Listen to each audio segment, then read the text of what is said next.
저는 13살, 5살 두 아들을 키우고 있는 엄마입니다. 현재 저는 대학병원의 간호사로 일하고 있습니다. 남편은 작년까지 대학가에서 카페를 운영하다 현재는 폐업한 상태이고요. 저희 부부는 결혼 14년 차이고 다른 부부들처럼 각자 일하면서 아이들 돌보며 평범하게 살았습니다. 그러다 제가 감염병동으로 옮기면서 이 모든 사단이 시작된 것 같습니다. 저는 현재 감염병동의 파트장 대리로 근무하고 있습니다. 아마 이쪽 일을 잘 모르는 분들이라면 생소하실 텐데 일반적으로 병원에서 만나는 간호사는 대부분 평간호사고 혈액을 채취하거나 드레싱, 인거 꽂는 등의 업무를 진행합니다. 평간호사로 4년에서 5년 이상 근무한 후에는 주임 간호사가 될 수 있고 8에서 10년 정도의 경력이 쌓이면 책임 간호사가 될 수 있죠.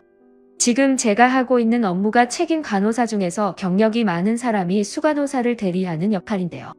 책임 간호사라고 하면 조금 생소하시겠지만 책임 간호사는 데스크에서 의사가 오더를 내리면 평간호사들에게 업무를 분담하고 차트 확인 및 환자들의 입원, 퇴원 절차를 진행하는 업무를 합니다. 간호사와 환자 간의 갈등이나 병상의 환자끼리 분쟁이 발생했을 시에도 책임 간호사가 해결을 하게 되죠.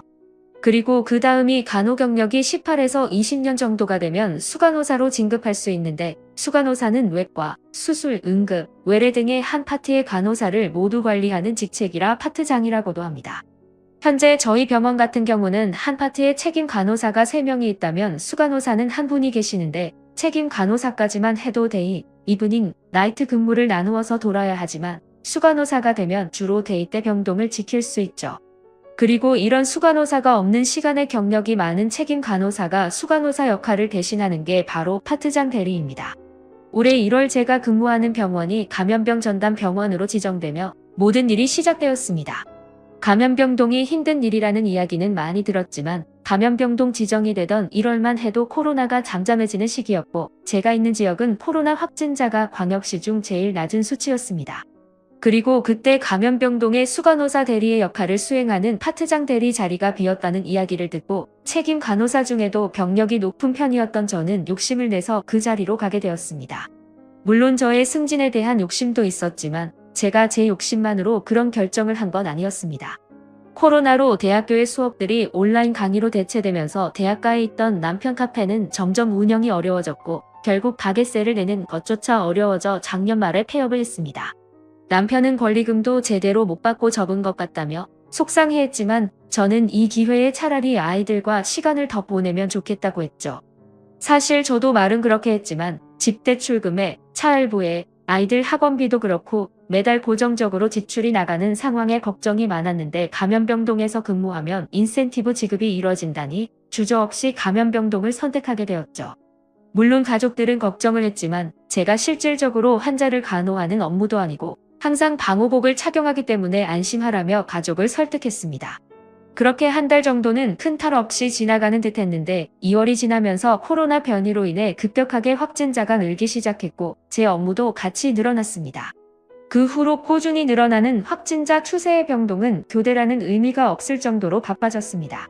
수간호사를 대신하여 항상 늦은 시간까지 근무를 하다 보니 출퇴근 시간을 조금이라도 줄여 쉬고 싶은 마음도 있었고 한편으로는 아무리 방호복을 입는다 해도 늘 바이러스에 노출이 돼 있다 보니 차라리 아이들이 있는 집에 가는 것보다 임시 숙소에서 지내는 게 안전할 수 있다는 생각이 들어 일주일에 한두 번씩 집에 가서 아이들을 보고 또다시 출근하고 새바퀴 같은 생활을 반복했습니다.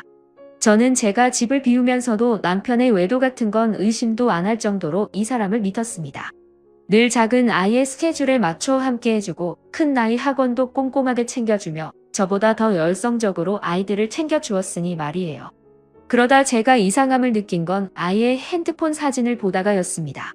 작은 아이가 한 번은 아빠랑 놀았던 사진들을 보여주길래 그 사진들을 보는데 남편 옆에 다른 여자가 다정하게 앉아있더군요. 느낌이 이상해서 작은 애한테 물었더니 자기 반 친구 승현이네 엄마라고 했습니다. 아이의 다른 사진에도 승현이의 모습이 많았고 제가 승현이랑 자주 노는지 물어보니 맨날 같이 논다고 하는 겁니다. 그래, 매일 만나는 아이 친구 엄마면 그럴 수 있지라고 생각을 하면서도 자꾸 불안한 마음이 들었습니다. 그래서 최근에 아이가 아빠랑 다녀왔다고 자랑한 곳 중에서 대충 기억나는 계곡 갔던 날, 야구하러 공원에 갔던 날, 공룡 박물관에 다녀온 날 등등 물어보니 항상 승현이랑 함께 갔다고 하더군요. 물론 승현이 엄마도 같이요. 그래서 그럼 승현이 아빠는 안 갔는지 물었더니 승현이 아빠는 회사가 멀어서 유치원 안 가는 날만 집에 온다고 했습니다. 저는 혹시나 하면서도 설마 큰 애도 있고 아이들이 있는데 그런 관계가 아닐 거라고 생각을 하면서도 불안한 마음을 털칠 수가 없었고 결국 그날 밤에 남편이 자는 사이 남편의 지문으로 핸드폰을 열어 카톡을 찾아보았습니다. 그러나 승현 엄마라고 저장된 번호도 카톡을 한 내용도 없길래 내가 괜한 의심을 한 건가 싶었는데 카톡 채팅 내용 검색에 승현이를 쳤더니 몇 개의 카톡이 검색되었고 그 중에 정원이라는 사람과 나눈 카톡이 있었습니다. 바로 그 사람이 승현이 엄마였던 거죠. 남편과 그 여자는 3월에 첫 카톡을 주고받은 뒤 아이들의 이야기로 대화를 이어가다 5월에 들어서 어느 순간 연인 사이에서나 나눌 수 있는 다정한 내용들이 오갔더군요. 저는 마음을 가라앉히고 계속 읽어나갔습니다. 카톡 속의 둘은 마치 자기들이 로미오와 줄리엣이라도 되는 양 다른 사람들의 눈을 피해 연애를 하고 있었습니다. 심지어 아이들 유치원 버스를 함께 기다리면서도 서로 카톡으로 약속을 정하고 각자 귀가하는 것처럼 집으로 들어왔다가 남편이 차를 갖고 가서 만나고 큰애가 온라인 수업일 때는 남편은 큰애한테 마트에 다녀온다, 차 수리하고 온다, 운동하고 온다는 등의 핑계거리를 만들어서 그 여자 집으로 가서 시간을 보냈더군요. 그리고 둘은 또다시 아무렇지 않게 시간차를 두고 아이를 마중 가고 아이를 데리고 집에 와서도 둘만의 카톡은 계속 이어졌습니다. 여름이 시작될 쯤이었나 남편이 작은 아이가 유치원에서 현장 학습을 못 가니 어디라도 데리고 다니는 게 좋을 것 같다며 밖으로 데리고 가서 놀아주길래 정말 아이를 위하는 줄 알았습니다. 또 주말에는 키즈카페에 사람이 많아서 걱정되니 평일에 데리고 다녀온다더군요. 그것도 전 다 아이를 위해서 그런 줄 알았는데 카톡 내용을 보니 그게 다 자기들만의 비밀 연애를 위한 작전이었더군요. 하지만 제가 정말 치가 떨리게 용서할 수 없는 건 큰아이가 등교할 때는 승현이와 그 여자가 우리 집에 왔고 큰아이가 온라인 강의를 들어 집에 있을 때는 승현이네 집으로 가서 아이들 낮잠을 재워놓고 둘은 정말 상상도 하기 싫은 짓들을 했다는 겁니다. 자던 아이가 깨 안방에 와서 놀랐다며 다음에는 조심해야겠다고 그런 소리를 짓거리더니 아이가 안 깨게 놀이터에서 더 많이 뛰게 한다거나 오늘 늦게 재우고 내일 일찍 깨워서 간다는 등 정말 다정한 남편의 얼굴 뒤에 숨겨져 있던 짐승 같은 모습을 마주하는 것 같았습니다. 그리고 그 둘은 거기서 멈추지 않고 그 뒤에는 아이들을 거실에 재워놓고 소파에서 관계를 하고 다음에는 어떤 체위가 좋을지 대화를 나누고 어떤 날은 식탁에서 한이 더 흥분이 됐다는 정말 입에 담기도 힘든 대화들을 나눴더군요. 대체 아이들이 있는 집에서 어떻게 그런 짓거리를 할 수 있는지 생각만 해도 소름이 끼칩니다. 차라리 원래 저희 부부관계에 문제가 있었다면 제가 조금이라도 이해를 해보려는 노력이라도 할 텐데. 저와 남편은 다른 부부들과 다를 바 없이 주기적으로 관계를 가지며 행복하게 지냈다고 생각해왔습니다. 물론 제가 감염병동으로 가면서부터 소홀해지기는 했지만 저도 최대한 집에 오는 날이면 아이들을 재우고 시간을 마련하려고 노력했습니다. 그런데 어떻게 대체 남편이 저한테 이럴 수가 있나요? 정말 욕구불만 때문이라고 해도 남편이 이해가 안 됩니다. 저는 당장 눈앞의 욕구보다 우리 아이를 키우면서 좀 더 나은 환경에서 키우고 싶었고 그러기 위해 노력하며 살아왔는데 그 결과가 이런 거라니 제가 왜 그렇게 살아온 건지 모르겠습니다. 너무 믿었던 사람이어서 그랬을까요? 처음에는 남편 탓을 하다, 제 탓을 하다. 이제는 코로나만 아니었으면 괜찮았을까? 남편이 계속 가게만 했다면, 제가 감염병동을 안 갔다면 별별 생각이 다 듭니다. 집에서 그 사람 얼굴을 마주하고 있는 현실도 그 여자와 함께 우리 집에 와서 그런 짓을 했다는 자체도 받아들일 수가 없어서 저는 차라리 일에 더 집중을 해야지 하고 일만 했습니다. 하지만 일을 하다가도 문득 남편이 지금도 그 여자를 만나고 있을까? 하는 생각이 들고 제가 더 겁이 나는 건 혹시라도 큰 나이가 알게 될까 너무 겁이 납니다. 주변에서는 제가 일 때문에 지친 게 아니냐고 좀 쉬어야 하는 게 아니냐고 묻지만 그 집에 들어가기도 남편 얼굴을 아무렇지 않게 볼 자신도 없습니다. 그렇다고 아이들한테 상처 주면서 이혼을 하고 싶지도 않습니다. 제 남편은 아직 제가 알고 있는 사실을 몰라요. 차마 말을 꺼내기가 겁나서 이 모든 걸 제 탓이라고 할 것만 같아서 이야기도 못했습니다. 그냥 지금처럼 제가 일에 집중하며 모르는 척을 해야 할까요? 아니면 남편한테 모든 걸 이야기하고 그 여자를 만나서 머리채라도 잡아야 될까요? 제 심정으로는 그 승현 아빠라는 분까지 불러다가 다 뒤집고 싶지만 이 모든 상황이 너무 버거워서 아무것도 못하겠습니다. 제발 도와주세요.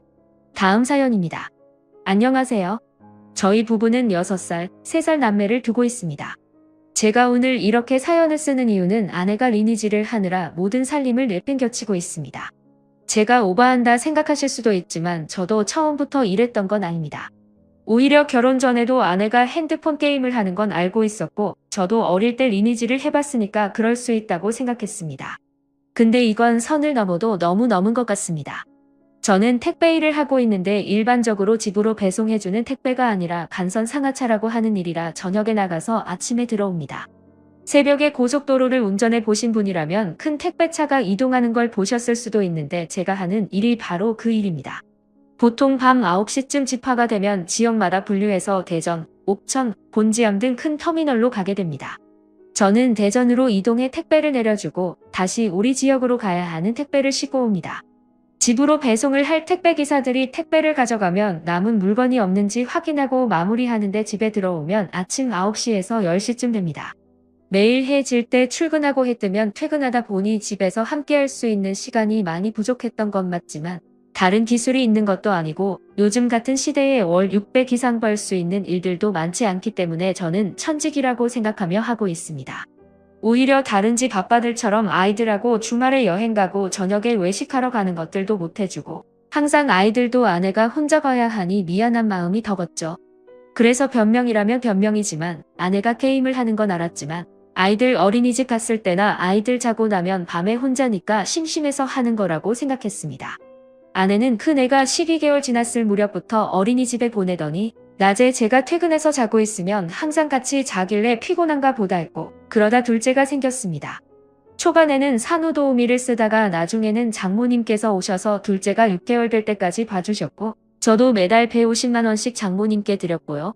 근데 둘째가 6개월이 지나니까 아내가 아이를 어린이집에 보낸다고 하는 겁니다. 아이가 너무 어린 게 아니냐고 물어도 지금 100일만 넘어도 다니는 애들도 있다고 자기 혼자 둘을 보려면 너무 힘들다고 하더군요. 그러면서 첫째가 어린이집에 다니고 있으니까 둘째는 오전에만 잠깐 보낸다고 했습니다. 2주 정도는 약속한 시간에 맞춰서 둘째를 데리러 가더군요. 그런데 그 후에 데리러 가는 시간이 점점 늦어지더니 하루는 둘째가 없어서 왜 안 데리고 왔는지 물었더니 둘째를 데리러 가면 첫째가 보고 같이 오고 싶어 해서 첫째랑 둘째를 같이 4시에 데려오겠다고 하는 겁니다. 솔직히 저는 아내 혼자 육아하는 자체가 너무 미안했으니 아내 뜻에 따랐고요. 그러다 큰아이가 수족부에 걸렸는데 큰아이가 걸리니 작은아이도 어린이집에 갈 수 없었고 큰애가 끝날 때쯤 작은아이도 옮아서 2주 정도를 아이들이 집에 있었습니다. 저도 아침에 퇴근하면 자야 하는데 아이들은 계속 칭얼거리고 뛰고 아내는 소리 지르는 게 반복이니 저도 같이 예민해지고 출근해서도 졸고 했던 기억이 납니다. 그 후에 아내는 너무 힘들다고 아이들을 5시에 차량 운행으로 받겠다고 했고 키즈노트라는 어플을 깔면 아이들 어린이집 생활을 선생님이 보내주는데 선생님이 보내주신 사진들을 보니 아이들도 잘 지내는 것 같아 저도 알겠다고 했죠. 그러다 큰애가 5살 때 아내가 큰애가 팔이 부러져 병원이라며 연락이 왔습니다. 저는 운전하다 전화를 받고 당장 배송 때문에 가지도 못하고 속만 끓었죠. 다음날 퇴근하고 물어보니 아이가 식탁 의자 위로 올라가 번개맨 놀이를 하다가 떨어졌는데 팔이 접질려서 넘어지면서 뼈가 약해서 부러졌다고 하더군요. 큰 나이 또래에는 그럴 수 있는 일이니까 그런가 보다 했는데 며칠 뒤에 집에서 아이가 또 식탁 의자에 올라가서는 아빠 이것 꺼내줘 하길래 봤더니 전자레인지 다이 위에 콤프라이트가 있고 그걸 달라고 하더군요. 그러면서 하는 말이 이거 엄마한테 달라고 했는데 엄마가 안 줬어 라고 하더라고요. 그래서 제가 엄마는 뭐 했는데 하고 물었더니 엄마는 봤다 오빠랑 괴물 잡았어 라고 하는 겁니다. 저희 큰애는 아들입니다. 저는 뭔가 이상해서 봤다 오빠가 누구야 하고 물었더니 엄마 친구 컴퓨터에 있어 맨날 일하고 해서 엄마가 봤다 오빠랑 컴퓨터 많이 해 하고 물으니 봤다 오빠랑 미수 언니랑 대장 오빠도 있어 엄청 많아 라고 대답했습니다. 저는 그날 와이프한테 아이 다칠 때 뭐 하고 있었냐고 물으니 빨래하느라 못 봤다고 하더군요.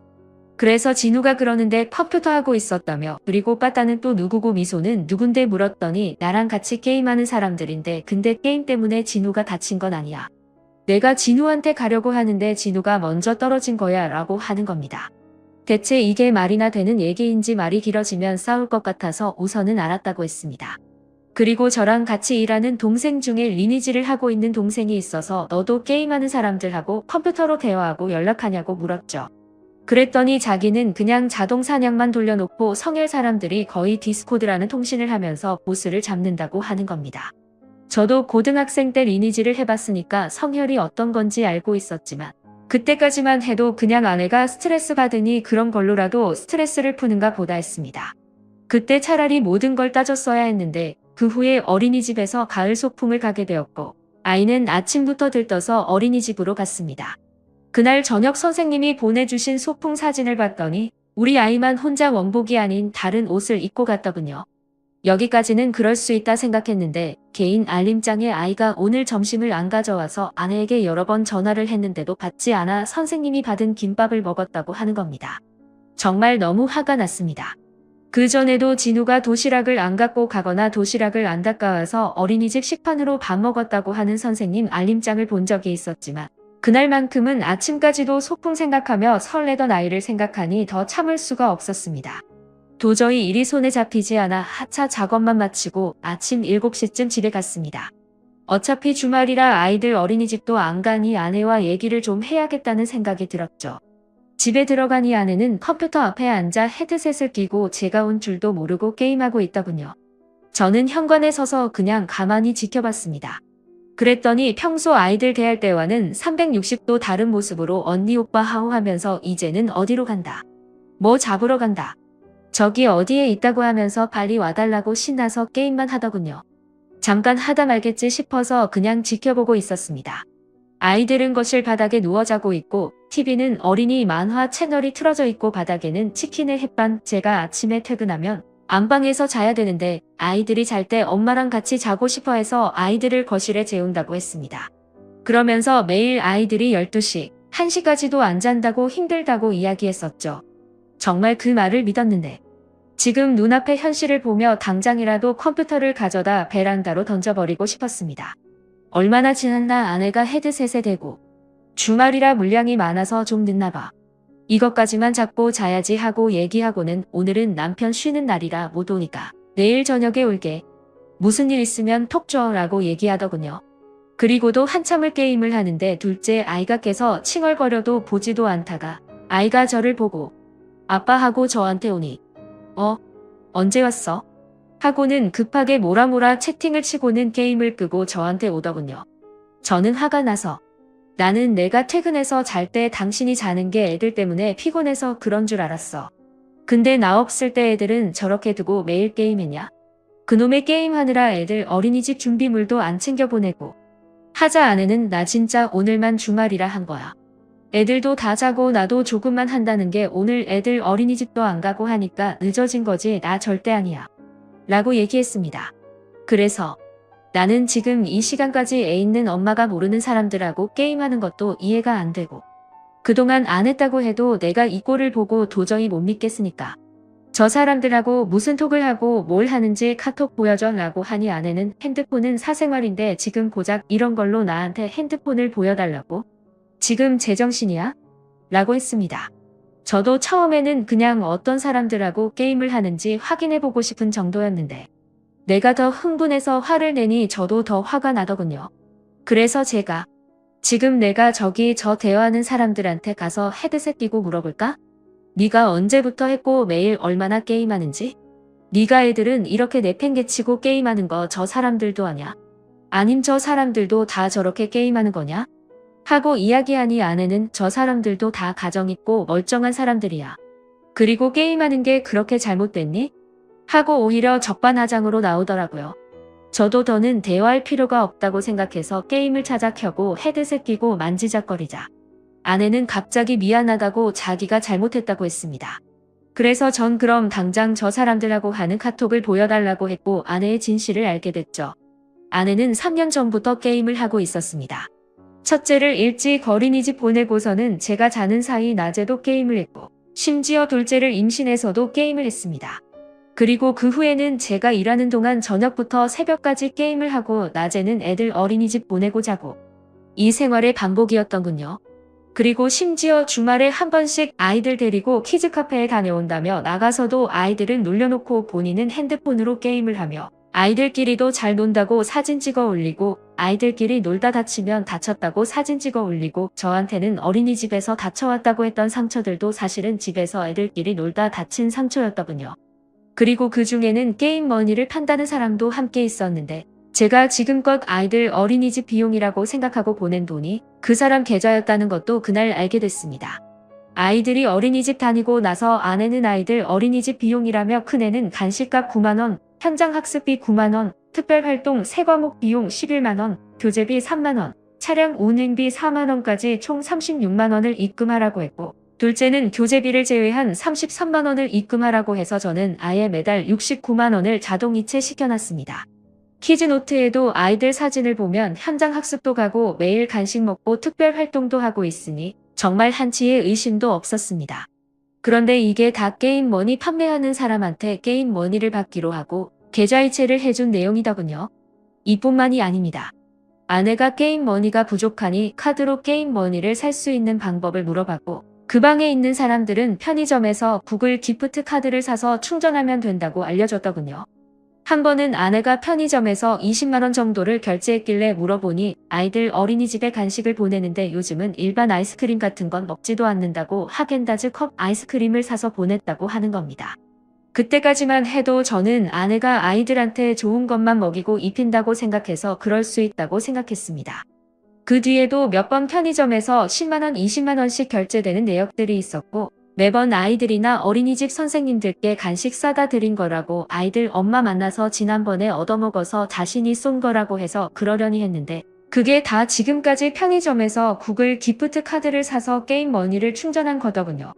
지금 생각나는 큰 사건들만 간추리다 보니 자세히 기억은 안 나지만 아내와 싸우고 난 뒤 카드 내역서를 다 뽑고 매출번호로 조회하고 문의해서 확인해본 결과 아내는 매달 100만원 이상을 게임에 쓰고 있었습니다. 저는 그때까지 이 돈이 다 아이들을 위해서 들어가는 돈이라고만 믿고 있던 상황이었고요. 대체 어느 엄마가 자기가 게임하려고 한 달에 100만원이 넘는 돈을 씁니까? 금전적인 부분도 이해가 안 되지만 제가 가장 화가 나는 건 그동안 그놈의 게임 때문에 우리 아이들을 방치하듯 키웠다는 겁니다. 그리고 솔직히 이제는 게임 안 한다고 하는데도 제가 매일 밤에 확인을 할 수도 없는 상황이고 그동안도 저를 속여왔기 때문에 제가 더 믿을 자신도 없고요. 그래서 저는 심각하게 이 결혼을 유지해야 하는지 아니면 좀 더 기다리고 지켜봐야 하는지 도저히 모르겠어서 사연을 드립니다. 다음 사연입니다. 안녕하세요. 결혼 8년차의 30대 주부입니다. 눈 뜨고 있는 순간이 지옥이라는 말을 실감하며 하루하루를 보내고 있습니다. 이 지옥은 남편이 저한테 걸었던 전화 한 통으로 시작됐죠. 몇 주 전 모르는 번호로 전화가 왔는데 평소라면 모르는 번호는 안 받을 텐데 번호 끝자리가 우리 집 전화번호랑 같더라고요. 그래서 혹시나 하는 마음에 받았더니 남편이었고 회식 때문에 늦는다고 하고 끊었어요. 웬 모르는 번호지?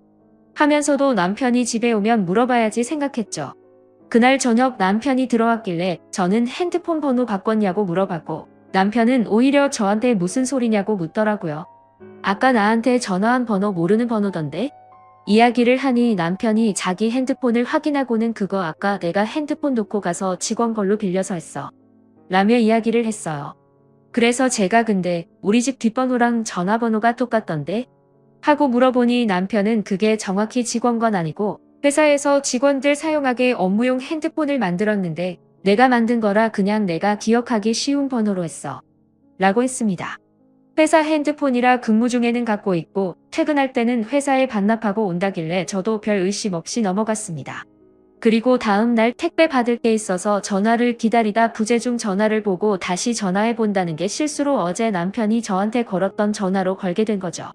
저도 아차 싶어서 얼른 다시 끊으려고 하는데 저희 집안에서 진동 소리가 들리는 거예요.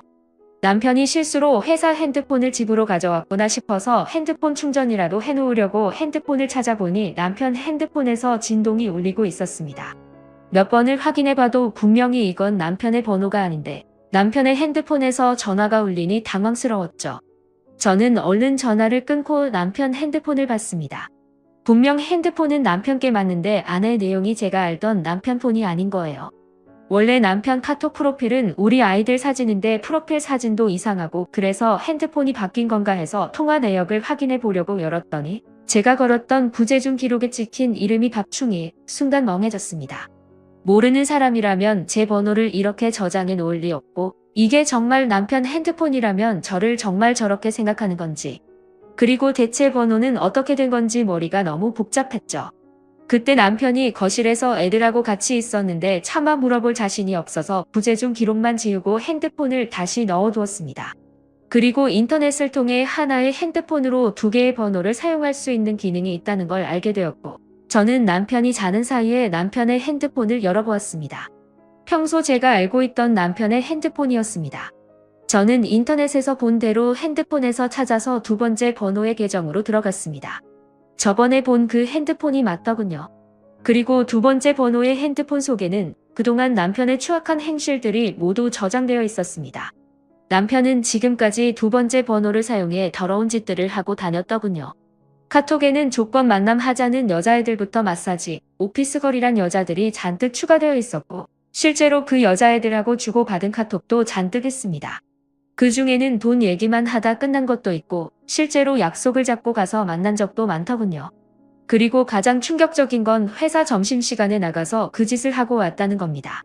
그것도 한두 번 갔다 온 게 아니라 아주 꾸준히도 다녔더군요. 배신감에 온몸이 떨리고 평온하게 자고 있는 남편을 보고 있으니 당장이라도 내쫓고 다 정리하고 싶었습니다. 하지만 애들이 있으니 그럴 수도 없는 노릇이고 차라리 솔직하게 서로 대화를 해야 하는 건지 우리 부부관계에 문제가 있는 건지 뭐 때문에 이러는지 고민이 됐습니다. 카톡을 끄고 핸드폰을 살펴보는데 랜덤 채팅 같은 어필들이 있었고 저는 설마 하는 마음으로 채팅 어필을 봤습니다. 여자들에게 30대 돌싱이라고 하면서 채팅에서 만나자고 하고 한 여자와는 몇 주간에 걸쳐 채팅을 하면서 자기 성기 사진을 보여주고 그 여자도 자기 신체를 사진 찍어 보내며 서로 흥분된다, 빨고 싶다 이러면서 놀았더군요. 하지만 제가 가장 참을 수 없는 건 이 사람의 카메라 앨범 속에서 나왔습니다. 자신의 성기 사진뿐만 아니라 그동안 자신이 만난 여자들의 나체 사진들이 잔뜩하고 심지어 관계하는 영상들도 저장되어 있더군요. 머리로 이 사람이 바람을 피는구나 생각할 때랑 동영상을 보고 난 후 충격의 차이는 너무 컸습니다. 그동안 제 친구들 중에는 남편이 없는 사이 남편 핸드폰을 받다 싸우는 경우도 있고 남편이 핸드폰을 잠가놓고 패턴을 알려주지 않는다고 서운해하거나 의심하는 경우도 있었습니다. 그에 비하면 제 남편은 핸드폰 잠금도 없었고 제가 남편 핸드폰을 사용해서 전화를 하든 애들 동영상을 보여주든 늘 거리낌이 없었습니다. 그래서 저는 오히려 이 사람 핸드폰을 굳이 볼 생각도 하지 않았고 뭔가 나쁜 짓을 하리라는 의심 자체를 안 했던 것 같아요. 더구나 주말이면 항상 아이들하고 함께 해주고 회식할 때도 절대 12시는 넘기지 않고 들어오던 사람인데 그런데 등잔 밑이 어둡다더니 이렇게 하고 있을 줄은 정말 꿈에도 몰랐습니다. 차마 어디에 말도 못하고 입에 꺼내기도 겁이 납니다. 오늘도 남편은 다정한 모습으로 출근을 하고 저녁에는 퇴근을 해서 오겠죠. 남들이 볼 때는 너무 행복해 보이기만 하는 우리 가족인데 모든 사실을 밝히고 이 행복을 깨야 하는 건지 아니면 그냥 저 혼자 속으로 안고 가야 하는 건지 너무 고민이 됩니다. 감사합니다.